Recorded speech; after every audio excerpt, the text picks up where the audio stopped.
Dear students, today we'll be talking about Agamemnon. Agamemnon is one of the three plays of Aeschylus' trilogy, Oresteia.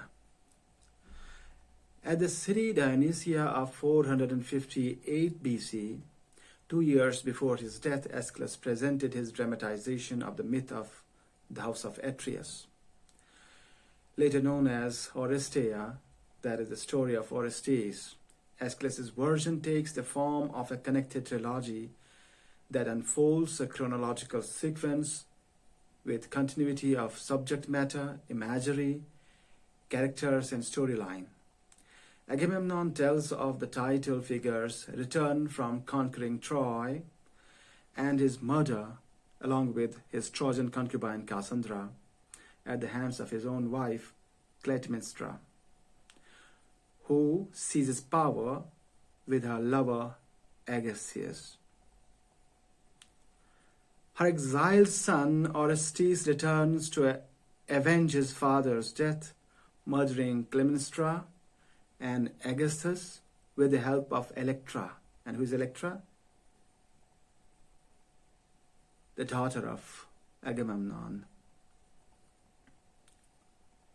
and one of the slave women of the house, who gave the second play its name, Koiphori, or libation bearers. After the matricide, Orestes is pursued by Furies. Spirits. Furies are the spirits who take vengeance on those who shed kindred blood. Furies are actually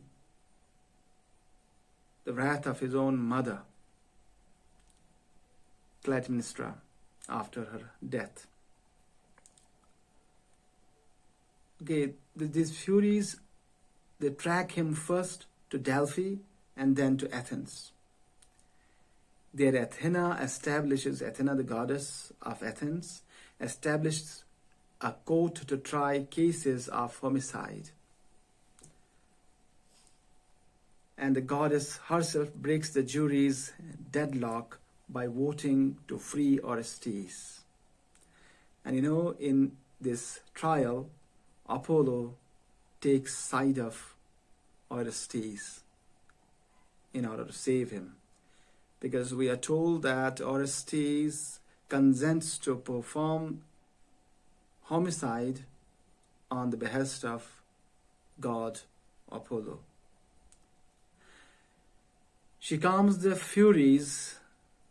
This Athena calms the Furies' anger, persuading them to reside in Athens as spirits of marriage and fertility, transforming them into the kindly ones, or Eumenides, the title of the third play. Following the trilogy of satyr play, Proteus, which is now lost, told the escapade of Menelaus, Agamemnon's brother and husband of Helen, when he was shipwrecked in Egypt on his way home from Troy. To understand how the trilogy works requires a double focus. First, we must remain alert to the theatrical unity of the piece and various ways in which Aeschylus achieves it, combining an incomparably rich poetic text with a strong sense of dramatic momentum. But we also must attend to the differences that operate from play to play.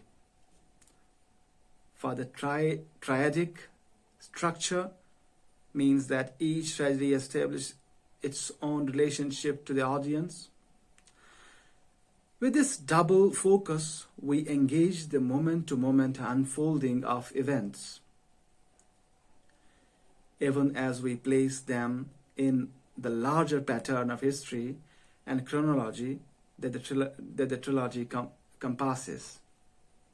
In Agamemnon, the action plays itself out in a murky light, ambiguity and double entendre, dark prophecy and deceptive hopes create an atmosphere of anxious uncertainty. Events and emotions keep turning into opposites. Affirmation leads to denial. Good news presages disaster. Victory breeds defeat. Beauty gives rise to destruction. As the triumphant return of the king proves but a prelude to his own murder. In contrast to Agamemnon, the action in Choephori, that is the libation bearers, which is actually the second play in this trilogy,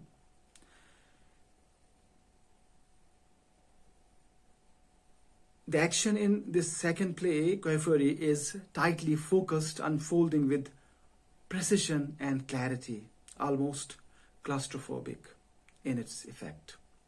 Aeschylus radically alters the relationship between stage and auditorium by drawing the spectators into the murder plot as a co-conspirators committed to the plan and its success.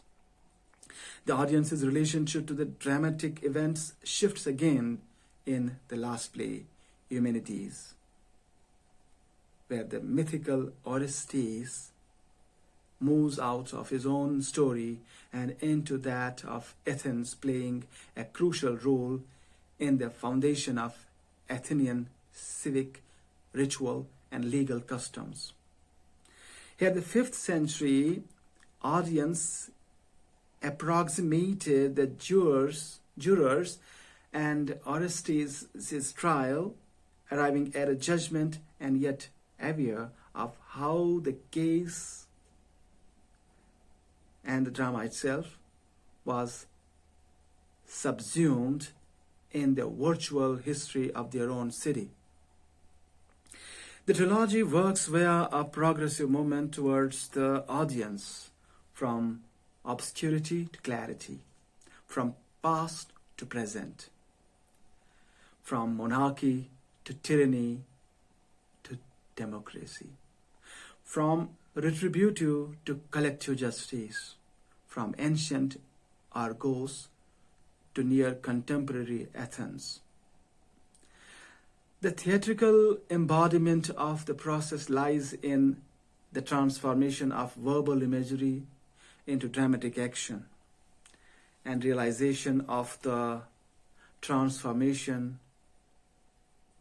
realization of the world implicit in the word as language clearly takes the stage. Pivotal images and figures of speech assume a visual and physical life until the institutions of the city where the play was performed are founded before the audience's eyes and with their help.